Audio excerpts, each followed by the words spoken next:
कारवांसराय में क़याम करने वाले तमाम मुसाफिरों की खिदमत में मेरा सलाम पहुँचे। ख़वातीन व हज़रात, क्या आप तसव्वुर कर सकते हैं कि मैंने एक मरतबा 2 परियां देखी, सचमुच की परियां, बहुत खूबसूरत, छोटी छोटी सी थी, उनके पर भी थे, फ्रॉक भी थे, और मैं बता नहीं सकता कि वो कितनी खूबसूरत थी। और वो मैंने कहाँ देखी?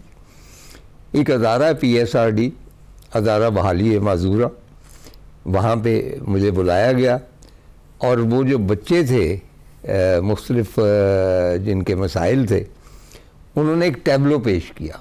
बहुत इंटरेस्टिंग टैबलो थे, मतलब गुमान भी नहीं होता था कि इनमें कोई बच्चा जो है माजूर है या किसी कमी का शिकार है। और उनके आगे स्टेज पर 2 परियां बैठी हैं और मैं उनमें इंटरेस्ट ले रहा था, वो इतनी खूबसूरत थी।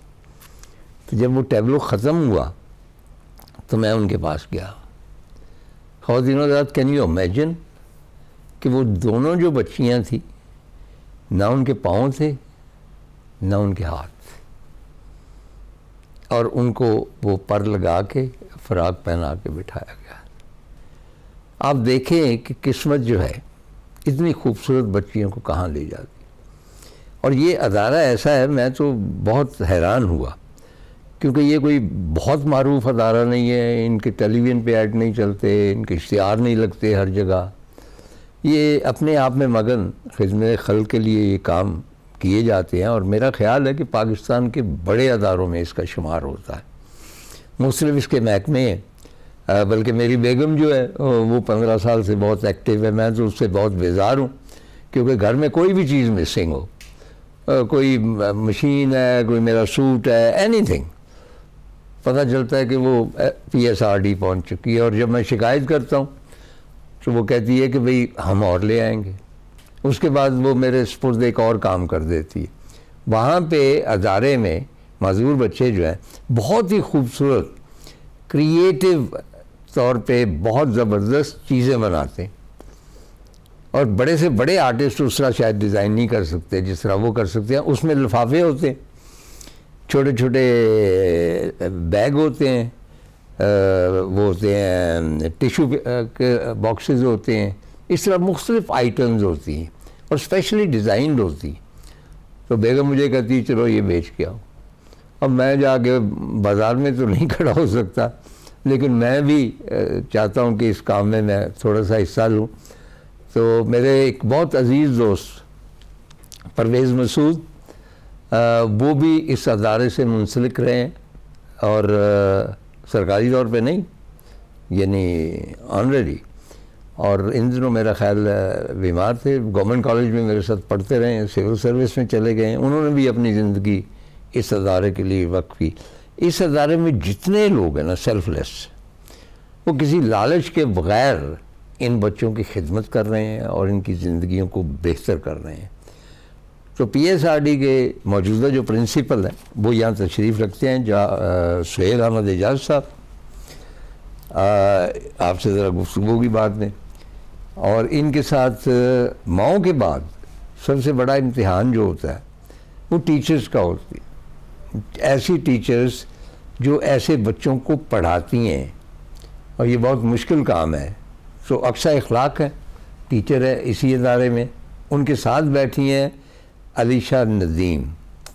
ये आर्टिफिशियल जो लिम्स होते हैं इनकी स्पेशलिस्ट, इन्होंने इसमें बाकायदा कोर्स किया हुआ।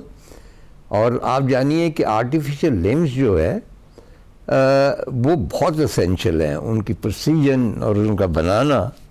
और इस अदारे में मैं तो एक्सपर्ट नहीं हूँ, लेकिन कहा जाता है कि बेहतरीन अदारों में से है जो आर्टिफिशियल लिम्स बनाते।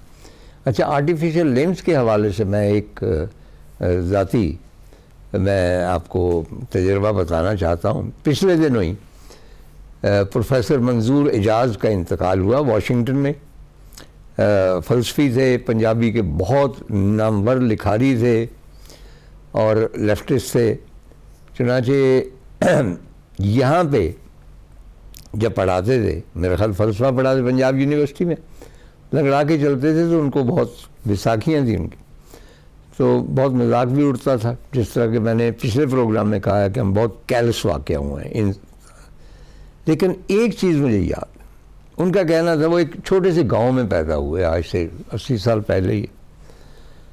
तो पोलियो की वजह से या किसी और सिलसिले की वजह से उनकी टांगें ख़राब हो गई और उनको उठा के इधर उधर ले जाया जाता था। तो उनके वालिद साहब वो 70-80 साल पहले कहीं शहर में आए। वहाँ उन्होंने इत्तफाकन देखा कि एक शख्स बैसाखियों के सहारे चल रहा। उन्होंने बैसाखियाँ देखी नहीं थी पहले। तो उनके जहन में एक ख्याल आया, वापस आए तो गांव का जो तरखान था उसको बुलवाया और उसको कहा कि मैंने ये चीज़ देखी है, क्या तुम बना सकते हो? ज़ाहिर वो बड़े कॉम्पिटेंट होते हैं, गांव के प्रोफेशनल होते हैं तरखान। उसने कहा हाँ। तो उसने मंजूर इजाज़ के लिए बैसाखियाँ बना दी। और मंजूर इजाज़ का कहना है कि जब मुझे वो बैसाखियाँ मिली, उनके सहारे मैंने चलना शुरू किया तो मुझे यूँ लगा जैसे मैं उड़ सकता हूँ, आई एम फ्री। तो ये भी जो है, ये भी इसी किस्म के लोगों को उड़ान की सलाहियत देती हैं।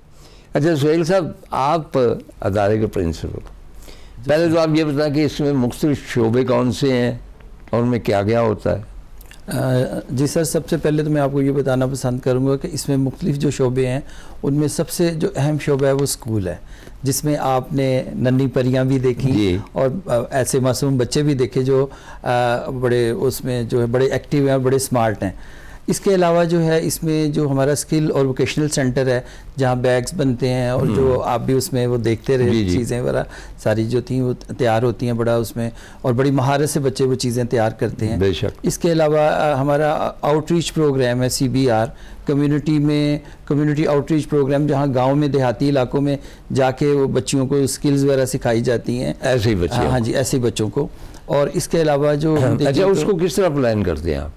उसमें ये होता है कि हमारा स्टाफ जाता है उस एरिया में और उसमें जो ख़वातीन होती हैं, जो बच्चे होते हैं, उनके साथ वो कांटेक्ट करते हैं। हाँ। और उनको एक जगह इकट्ठा करके फिर उनसे उनकी जो महारत होती है, स्किल्स होती हैं, उसके अकॉर्डिंग टू उनके साथ वो काम किया जाए। इसके अलावा हॉस्पिटल भी आप? हॉस्पिटल है, 100 बेड का हॉस्पिटल है हमारे साथ। उसमें इसके अलावा जो है आर्टिफिशियल लिम्ब सेंटर। अच्छा, नहीं, ये जो हॉस्पिटल है इसमें क्या क्या फैसिलिटीज़?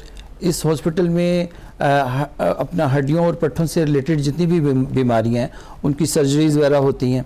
जैसे हमारे पास स्कूल में एक बच्चा क्रॉलिंग करता हुआ आता है और 10 से 12 साल का जो अरसा होता है जिसमें उस बच्चे की मुख्तलिफ सर्जरीज होती हैं, ऑपरेशंस होते हैं। अच्छा, ये सारे आपके अदारे में? इसी इदारे में। यानी आपके बहुत कॉम्पिटेंट सर्जन्स भी होंगे और डॉक्टर्स भी? जी बिल्कुल ऐसा ही है।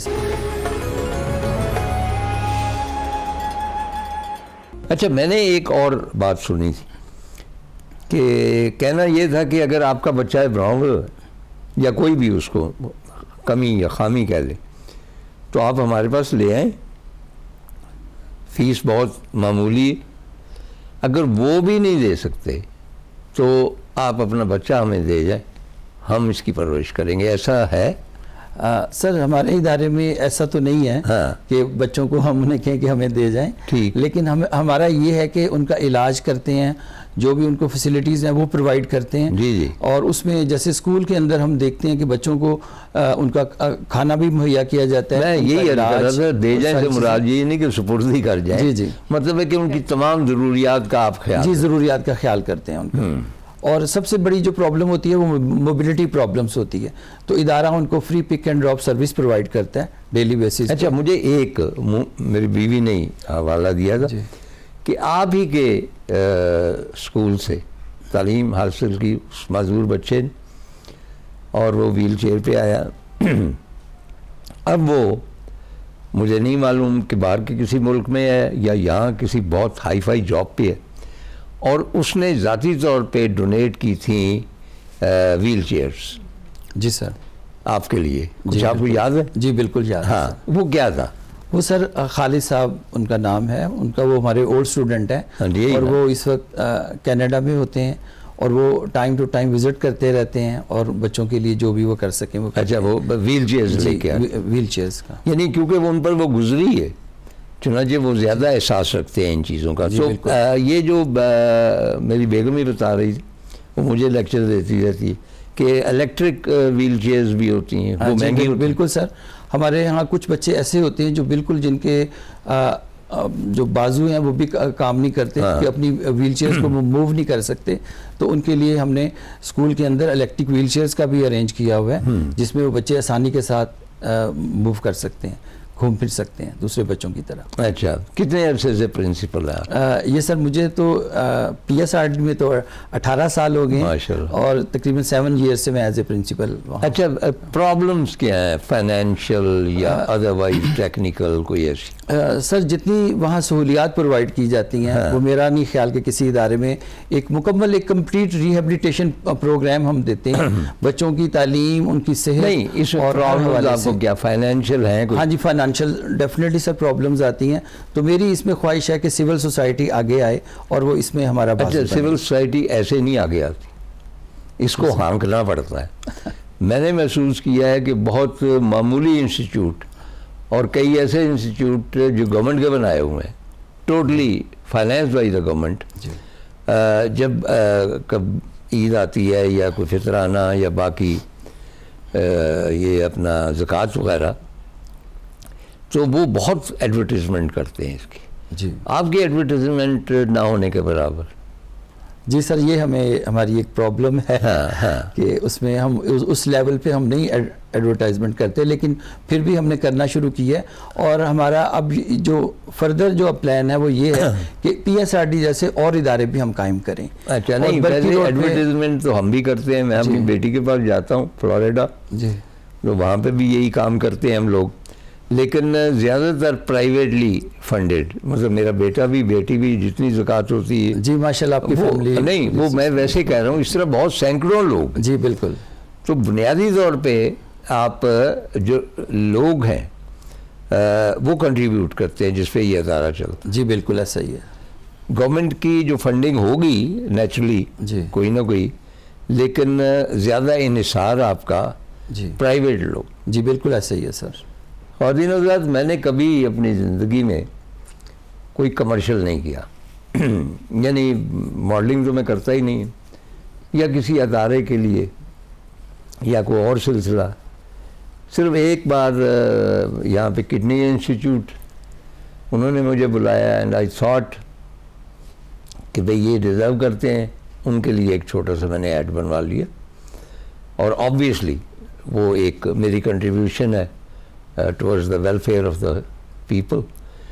इसी तरह मैंने छोटे से क्लिप्स PSRD के हवाले से भी बनवाए।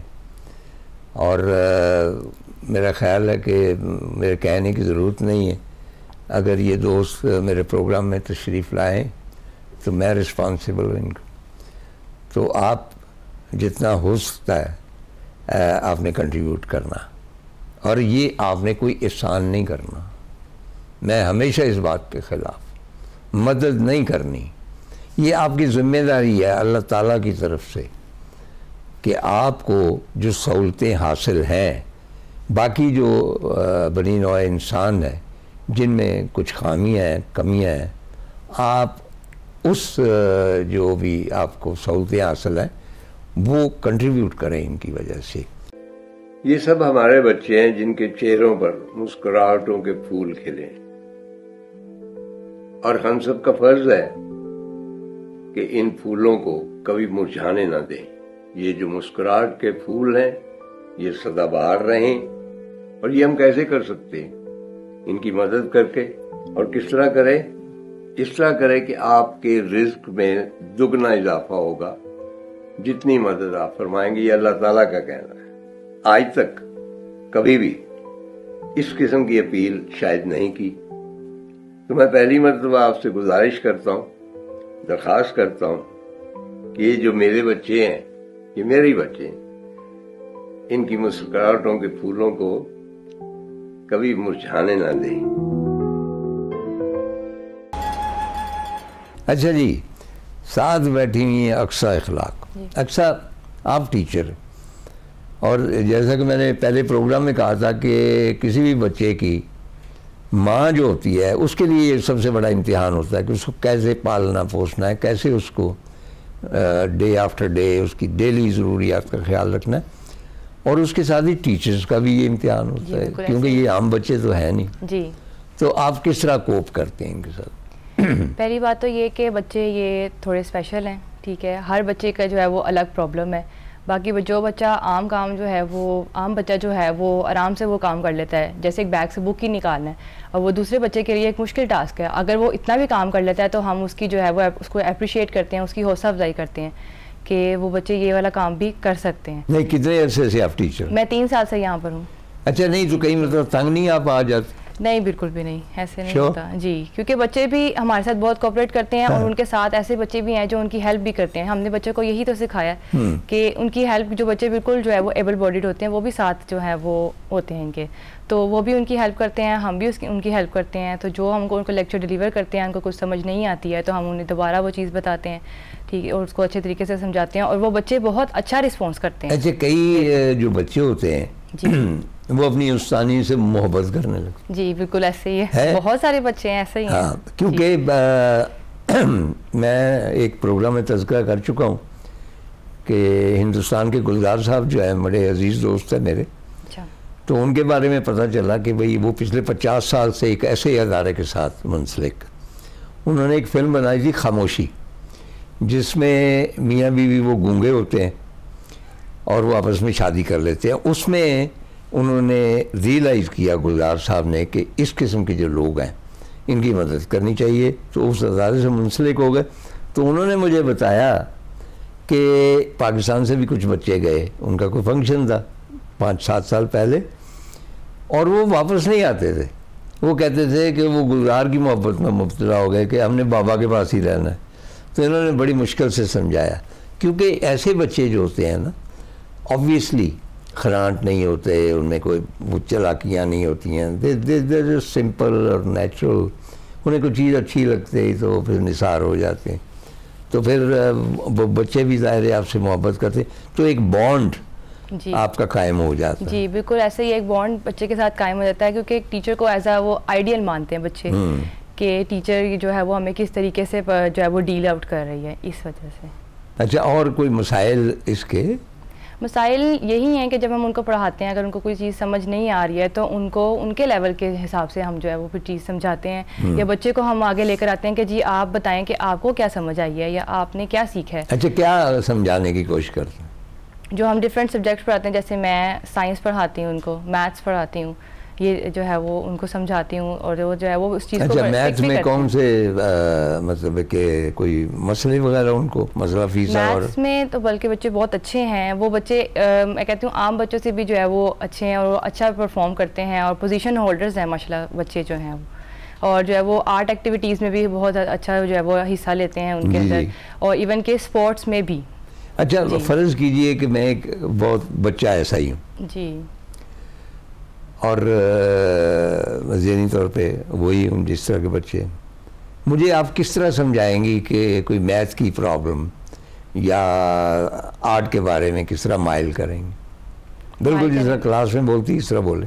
सबसे पहले तो आपसे खुद से पूछा जाएगा कि आपका किस चीज़ में इंटरेस्ट है, ठीक है। उसके बाद जो है वो आपको जो चीज़ समझाई जा रही है, आपको समझ आ रही है या नहीं आ रही है, अगर नहीं आ रही है तो उसको जो है वो हम सॉर्ट आउट करेंगे कि कहाँ पे प्रॉब्लम आ रही है। फॉर एग्जांपल एक मैथ्स का क्वेश्चन नहीं, मुझे करे ना जी, हाँ, तो एक मैथ्स का क्वेश्चन है, आपने उसको मल्टीप्लाई करना है। नहीं आ रहा मुझे जी, नहीं आ रहा, तो वो ये कि आपको जो है वो इंडिविजुअली जो है मैं बताऊंगी इस तरह आपकी कॉपी पे कि आप इस तरह से इसको सॉल्व आउट करो, जो इसको कैलकुलेट किस तरह से करना है। इसका मतलब मुझे कॉपी लेके आनी चाहिए जी, ऑब्वियस सी बात है, जब हम पढ़ा रहे हैं तो उसके अंदर इसी तरह से करना पड़ता है। अच्छा, ये जो मुश्किल नाम वाली हैं, अलशिबा, नज़ीम, वो मैं पहले अर्ज़ कर चुका हूँ कि बहुत इम्पोर्टेंट एक अदारे के जो है हिस्सा, उसमें आप काम करती हैं। तो मतलब लिम्स जो बनाना है, कौन कौन से लिम्स बनाते हैं वहाँ? सर, इसमें 2 सेक्शंस होते हैं, एक आर्टिफिशियल लिम्स होते हैं और एक वो ब्रेसेस वगैरह होते हैं जिनके बॉडी पार्ट्स तो जिन पेशेंट्स के पास होते हैं लेकिन वो ठीक से वर्क नहीं कर रहे होते, बहुत वीक होते हैं, या कभी कभी तो बिल्कुल ही वो डिसेबल्ड हो चुके होते हैं। तो उनके लिए बनाना, उनको ऑर्थोसिस वगैरह कहते हैं। अच्छा, ब्रेसेस ऑब्वियसली एक अलग शोबा है जी, और लिम्स बनाना लिम्स डिफरेंट है। ये दोनों ही जो है वो लिम सेंटर में ही दोनों को बनाया जाता है। अच्छा, नहीं वो किस तरह बनाते हैं, लकड़ी है हाँ जी, वो या किस तरह, उसके लिए कौन माहिर आते हैं जो उसको तराश करते हैं, उसके मेजरमेंट्स करते हैं? पहले तो जो मतलब टेक्नीशियंस होते हैं वो कास्ट कर लेते हैं ना पेशेंट की, उसकी साइज वगैरह के लिए, मेजरमेंट के लिए कास्ट कर लेते हैं। उसके बाद वो एक नेगेटिव कास्ट बन जाती है। उस नेगेटिव कास्ट की फिर जो है ना वो प्लास्टर ऑफ पेरिस से फिलिंग कर देते हैं, तो वो एक पॉजिटिव मोल्ड बन जाता है। ठीक। एक देन फिर उस पर एडिंग वगैरह करते हैं प्लास्टर ऑफ पेरिस की, मतलब साइज के अकॉर्डिंग उसको एडजस्ट कर देते हैं ना, जैसे पेशेंट के अकॉर्डिंग उसको एडजस्ट कर देते हैं। उसके बाद फिर एक पॉलीप्रोपिलीन शीट होती है। नहीं, आपकी ज़ेरे निगरानी में ये सारा कुछ हो रहा है? जी सर, सब ऐसे ही होता है हर चीज़। तो वो जो शीट होती है फिर उसको हीट करते हैं और उसके जो मॉडल बनाया होता है ना उसके ऊपर उसको लगा के उसकी कटिंग कर देते हैं, फिर वो एक प्लास्टिक का शेल बन जाता है। यानी ये कोई ऑर्डिनरी काम नहीं है, ये बड़ा टेक्निकल और डिटेल है। जी और सर, बहुत इसमें डिटेल्ड है। जरा सी गलती भी नहीं हो सकती। जी सर, बहुत। अच्छा, आप मतलब है कि लिम्स जो हैं, मतलब कौन कौन से लिम्स, मतलब हाथ हैं, पाँव हैं, इसके अलावा? सर ज़्यादातर यही होते हैं, हाथ होते हैं और पाँव होते हैं। लिम्स यही होते हैं, दोनों हाथ और दोनों पाँव। अच्छा, जो वेस्ट में है, जो पूरे कंप्यूटराइज के साथ उसके तारें वगैरह लगी होती हैं, जिस तरह रोबोट्स के लगी होती, को उस किस्म की टेक्निक नहीं आई? मेरा इलेक्ट्रिक भी है सर, बट वो कुछ केसेस में होते हैं, ज़्यादातर वो इतने कॉमन नहीं है, वो रेयर हैं अभी तक यहाँ पे। वेस्ट में वो कुछ ज़्यादा कॉमन है, बट यहाँ पे वो थोड़े रेयर हैं अभी। अच्छा, हमारे बचपन में एक $6 मिलियन कोई आया था टीवी प्रोग्राम, उसमें यही दिखाया गया था कि वो पूरा को पूरा वायर्ड है, उसके बदन के मुख्तलिफ हिस्से जो हैं वो वायर के साथ काम कर रहे हैं। तो इसके साथ ही अभी पिछले दिनों एक खबर छपी है, मेरा कल ही, कि जो बैठे हुए महक़क़ और साइंसदान, उन्होंने एक पुराना डीएनए जो almost may be 20,000 years back को भेड़िए की कोई नस्ल थी, मालूम हो गई, उसका डीएनए लेके वो भेड़िया बना लिया। जी सर। और वो कहते हैं कि अब हमने मैमथ भी बनाना है। मैमथ जो है वो बड़ा हाथी होता था, आइस एज का, आप जानते हैं, लंबे लंबे वो उसके। तो और इसी तरह, तो मैं ये सोच रहा था कि ठीक है, ये एक प्रोग्रेस है, एक सारा कुछ है, लेकिन हमने, मतलब आप जैसे लोगों ने एक मैमथ को क्या करना है, एक भेड़िए को क्या करना है? क्या ये नहीं हो सकता कि तहकीक, आप तीनों की सवाल है कि जो इतनी एडवांस जा चुकी है टेक्नोलॉजी, तो वो लोगों की आंखें बना लें या बाकी लिम्स बना लें, क्योंकि पिछले दिनों ही अब लिम्स जो हैं वो क्रिएट हो रहे हैं, यानी जानवरों के साथ वो इंसानों के लिम्स। और ऑब्वियसली वो टेक्नोलॉजी हम तो बेस्ट पे ही निसार करते हैं ना, हम तो सिर्फ अल्लाह ही करते वही हैं सारा कुछ। तो कोई ऐसी टेक्निक आपके जहन में है कि आइंदा ऐसा होगा? आप बताएंगे सोहेल साहब।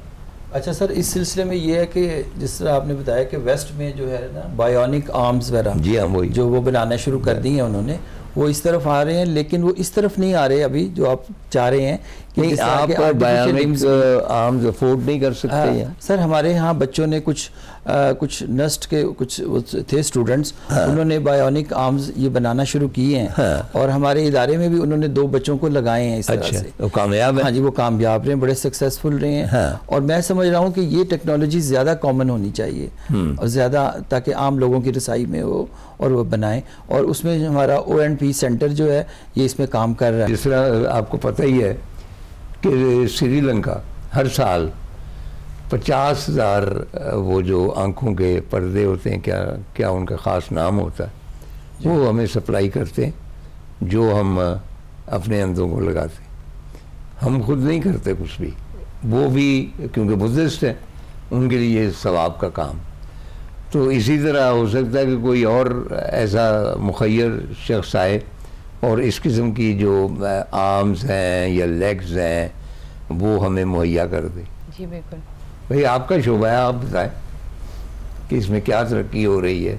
और सर अभी तो काफ़ी हद तक जैसे बायोनिक का सर ने भी बताया कि बायोनिक आर्म्स वगैरह बनने शुरू हो गए हैं। हाँ। इनफैक्ट साउथ पंजाब में भी अब तो ये चल रहा है कि मतलब वहाँ के भी स्टूडेंट्स काफ़ी स्ट्रगल कर रहे हैं कि वो इस तरह की चीज़ें जो है वो डेवलप कर सके। अच्छा जी, साउथ पंजाब में कहाँ मसला? जैसे रहीमिया खान जहाँ से मैं खुद बिलोंग करती हूँ, हाँ। मेरी यूनिवर्सिटी में भी स्टूडेंट्स इस तरह की चीज़ें डेवलप कर रहे हैं और उन्होंने किया भी था लास्ट डेज में। तो इसी तरह की काफ़ी, लेकिन पाकिस्तान में माशाल्लाह इतना कुछ हो रहा है, लेकिन उसकी खबर किसी को नहीं होती। वाहियात किस्म की खबरें आती हैं, मैं उनकी तफसील में नहीं जाना चाहता, लेकिन इस किस्म की खबरें जो खल्क़े खुदा के लिए सहूलतें पैदा करें या लोग, क्योंकि आपके शोबा जो है ये बड़ा स्पेशल शोबा है, आम बंदा तो जाता ही नहीं। मुझे मतलब कि फिर मुझे बेगम का हवाला देना पड़ेगा कि वो इसी तरह के कहीं झुग्गी स्कूल है, उसको भी उसने ज्वाइन किया हुआ है कि बच्चों को पढ़ाया ये वो। तो ज़ाहिर है बच्चे गंदे थे, झुग्गियों में रहने वाले थे, वो कूड़ा क्रिकेट वगैरह। तो वापस आई तो फौरी तौर पे वो ना उसने नमाज नियत ली और अल्लाह ताला से को माफ़ियाँ शाफ़ियाँ मांगने लगी। तो मैंने कहा क्या हुआ है? कहने कि मैं वहाँ पे गई हूँ तो मैं उनको पढ़ा नहीं सकी क्योंकि मुझे उनसे बू आती थी, और बाद में मैंने इतना गिल्टी फील किया कि तुम भी इन जैसी हो, तुम पे अल्लाह का फजल है इसलिए, और तुम्हें आज इंसानों से बू आती। चुनाचे ये बड़ा दिल गुर्दे का काम होता है ऐसे बच्चों के साथ रहना और उनकी तरबियत करना। सुहेल साहब, आप बच्चों को पढ़ाते भी हैं, उनको सहूलतें मुहैया करते हैं, कॉम्पिटेंट टीचर्स हैं, कॉम्पिटेंट साइंटिफिक अदारे हैं, आर्ट्स है, तो आपके यहाँ से फारुल तहसील होके क्या बच्चे उसके बाद भी अपनी एजुकेशन जारी रखते हैं? जी सर, बिल्कुल बड़े वो हाई लेवल पे वो अपना एजुकेशन हासिल कर रहे हैं। हाँ। जीसी कॉलेज यूनिवर्सिटी में हमारे स्टूडेंट्स हैं, वो फर्दर हायर स्टडीज़ में हैं, और इसी तरह पंजाब यूनिवर्सिटी में, और इसी तरह अब हमने बच्चों को स्किल्स की तरफ सर ला रहे हैं। हमारा जो मेन अब जो फोकस है वो स्किल्स की तरफ और आईटी की तरफ है कि बच्चों को इनकी तरफ भी लाया जाए। क्या वो एडवांस अदारों में जा रहे हैं आपसे पढ़ने के बाद? जी बिल्कुल सर, अभी हमने कुछ बच्चों का एडमिशन स्टेप इंस्टीट्यूट में करवाया है जहाँ बच्चे ग्राफिक डिज़ाइनिंग में बीएस ऑनर्स कर रहे हैं, और उसमें फिर यह है कि इस तरह की जो एजुकेशन हासिल करने के बाद वो बड़े स्किलफुल हो सकते हैं और कामयाब हो सकते हैं ज़िंदगी में। अच्छा, तो एक साहब का आपने तज़किरा किया कि वो बाहर चले गए। जी सर, इसके अलावा भी कोई ऐसे बच्चे हैं जो बाहर गए और आपकी वो? जी सर, एक मैं बच्चे के बारे में बताना ज़रूर पसंद करूँगा। हाँ, एक दिन मैं अपने ऑफिस में बैठा हुआ था, एक बच्चा मेरे पास आया, उसने क्रचीज़ पकड़ी हुई थी, बैसाखियों के साथ था, तो मुझे कहने लगा कि सर मैं यहाँ मेरा एडमिशन हो सकता है। मैंने कहा बेटा आप आओ मेरे पास। तो वो मेरे पास आया तो उसने बताया कि मेरा ताल्लुक इंटीरियर झंग से है, अंदरून झंग से, और किसी वो बड़े बैकवर्ड एरिया से था जहाँ लाइट भी नहीं थी गांव में। तो उस बच्चे ने, लेकिन मुझे उस बच्चे की आंखों में बड़ी रोशनी नज़र आई, बड़े होप, एक उम्मीद के साथ वो मेरे पास आया। मैंने कहा बेटे आपका एडमिशन हो सकता है। फिर उसने मुझे बताया कि एक एक्सीडेंट में मैं दोनों टांगों से माजूर हो गया हूँ, तो डॉक्टर्स ने कहा है कि तुम्हारे सर्जरीज वगैरह होंगी 2-3, तो फिर उसके बाद तुम अपनी टांगों पे खड़े हो सकोगे। अच्छा, तो वो अब आपके पास है? वो बच्चा हमारे पास आया सर, उसने मैट्रिक किया। हाँ। मैट्रिक में उसने 1000 प्लस मार्क्स लिए आउट ऑफ 1100, और उसके बाद उसने एफएससी की। एफएससी करने के बाद उसने वो टॉप 10 स्टूडेंट्स में था कॉलेज में, और उसके बाद वो फर्दर जो है वो क्या माजूरी उसकी सर एक्सीडेंटल थी उसकी माजूरी। हाँ जी, एक्सीडेंटल थी, दोनों टांगों से वो माजूर हो गया था, लेकिन यहाँ उसकी सर्जरीज वगैरह हुई, सर्जरीज के बाद वो इस पोजीशन में आ गया कि वो खड़ा हो सके। अब कहाँ है? और अब सर वो अपना किंग एडवर्ड मेडिकल कॉलेज से में फाइनल ईयर का स्टूडेंट। अच्छा, माशाल्लाह। तो ये सर हमारी एक सक्सेस स्टोरी भी है। बिल्कुल, एक बच्चा जो आया, तस्वीरें लगानी चाहिए। जी बिल्कुल सर, असल में नेशनल हीरो तो इस किस्म के लोग होते हैं। बिल्कुल, डेफिनेटली सर। अच्छा सुहेल साहब, लामहला हमारी गुफ्तगू का जो रुख है हमेशा नॉर्थ की तरफ चला जाता है, क्योंकि मैं नॉर्थ बहुत गया हूँ, किताबें बेशुमार लिखी। वहाँ पे मैंने नोट किया कि हर गांव में वो मफकूदुल हवास और पागल किस्म के छोटे छोटे बूढ़े होते, वो लगते हैं बहुत स्वीट हैं, लेकिन वो बिल्कुल दिमागी तौर पे वो बैठे ऐसे ही बैठे रहते हैं। फनी से लगते हैं। तो मैंने मालूम किया कि ये मसला क्या है। एक्चुअली वो इंटर मैरिजेस, क्योंकि क्लोज कम्युनिटी है, वो इंटर मैरिजेस हो के, लेकिन अब वहाँ पे एक ऐसा इंस्टीट्यूट उन्होंने खोला है जो ऐसे लोगों की मदद करता है। क्योंकि जो माजूर हो आम, उसका तो आप कुछ कर सकते हैं, उसका दिमाग चल रहा है, इनके दिमाग भी नहीं चलते। चनाचे वो ये चाह रहे हैं और उसमें कामयाब भी हैं कि ठीक है ये सोच समझ नहीं सकते, लेकिन इनको कुछ इस तरह सिखाया जाए कि ये अपने पाँव पे खड़े हो सकें। अच्छा, गवर्नमेंट की कितनी फंडिंग है आपको? सर गवर्नमेंट की फंडिंग तो ना होने के बराबर है, तो हमें इसमें फ़ंड्स की कमी का हम शिकार रहते हैं।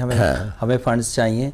तो उसमें मैं समझता हूँ कि हम आपके तवसत से सबसे दरख्वास्त करेंगे कि वो इस सिलसिले में आगे आएँ और उसमें हमारा हाथ बटाएं, क्योंकि जितनी फैसिलिटीज़, जितनी सहूलतें हम मुहैया करते हैं ऐसे खुसूसी अफराद को, वो उनके लिए बहुत से फंड्स की ज़रूरत होती है। दुरुस्त। तो उसके लिए अच्छा, आपकी जो भी पूरी कमेटी है ख़वातीन और हज़रात की 15-20 लोग हैं शायद, हाँ जी, वो अपने तरफ से कंट्रीब्यूट करते हैं? जी सर बिल्कुल, उनका बहुत कंट्रीब्यूशन है। बल्कि प्रेसिडेंट और मैं बोर्ड ऑफ गवर्नर्स के मेंबर्स, हाँ, मैं वो अपनी बेगम का तज़किरा कर रहा था जी कि मुझे तो ये भी खर्चा रहता है किसी दिन मुझे डोनेट ना कराए वहाँ पे कि ये बाबा बेकार पड़ा हुआ है। और सर मैं उनसे बहुत से काम करवाता हूँ। अच्छा, नहीं वो खैर हो गया। तो अब आप क्या कहेंगी? जी, मैं भी यही कहना चाहती हूँ कि हम जो काम कर रहे हैं वो आसान नहीं है। उसमें हमारा इदारा बहुत सारी सहूलतें बच्चों को फराहम कर रहा है। बच्चों को मुफ्त किताबें दी जाती हैं, साथ ही साथ उनके यूनिफॉर्म्स, शूज़, ये सारी चीज़ें। फिर उसके बाद उनको प्रॉपर एक नाश्ता दिया जाता है, लंच दिया जाता है। तो ये जितने अखराजात हैं, तो सानिया भी खाती हैं वो नाश्ता सा? जी बिल्कुल। तो जब जो है वो डोनर्स जैसे देते हैं कभी, तो वो जो है वो पूरे स्टाफ के लिए भी होता है, तब हम लेते हैं, वैसे नहीं।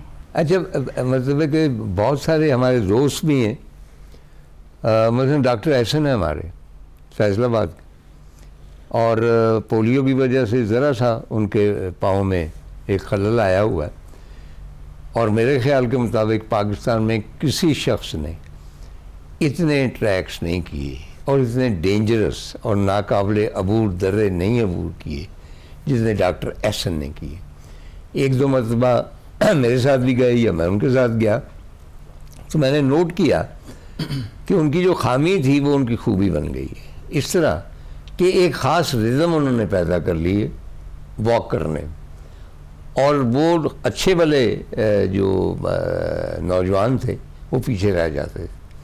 चुनांचे वो हैं डॉक्टर इकबाल हैं सरगोजे के, वो पैदाइशी नाबीना है, लेकिन सफ़ेद छड़ी नाम का एक रसाला भी निकालते हैं, इकबालियात के ऊपर एक्सपर्ट हैं, ख़ुद बहुत बड़े शायर हैं।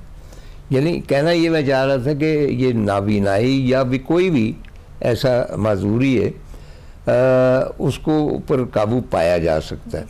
अब एक मेरे हैं दोस्त कह लीजिए, ये फ़ैन यूनुस अब्बासी हैदराबाद में रहते, उनकी एक टांग खासी खमीदा है और ट्रैकिंग के शौकीन। मैंने उनकी वीडियोस देखी, जिस तरह वो चलते हैं, पहाड़ों पे चढ़ रहे हैं, और उनका पैशन है, पता नहीं कहाँ कहाँ हो आते।